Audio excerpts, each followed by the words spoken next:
ইয়া আল্লাহ, আমি পরিবর্তন হতে চাই, কিন্তু আমার পুরানো ভুলগুলো যেন জীবন্ত ছায়া হয়ে আমার পিছু নেয়। বারবার আমাকে টেনে নিয়ে যায় সেই গভীর অন্ধকারে, যেখানে আলো আর পথ হারিয়ে যাই।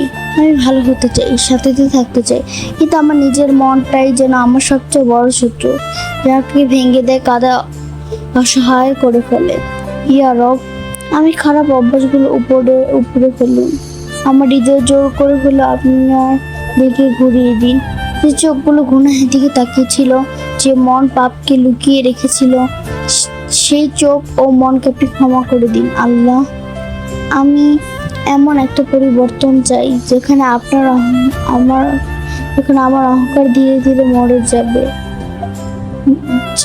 আর আপনার প্রতি ভালোবাসা প্রতিদিন নতুন করে জন্ম নেবে। আমি এমন একজন জীবন চাই যেখানে রাত থাকবে শুধু ইবাদতে, কান্না হবে শুধু আপনার সামনে, আর হৃদয়ের প্রতিটি স্পন্দন হবে আপনার নামে। হে আল্লাহ, আমাকে এমনভাবে বদলে দিন যেন আমার অতীত দেখে আমি নিজেই কাঁদে উঠি, আর আমার ভবিষ্যতে দেখে মানুষ বলে, আল্লাহ তাকে সত্যিই সুন্দরভাবে পরিবর্তন করে দিয়েছেন।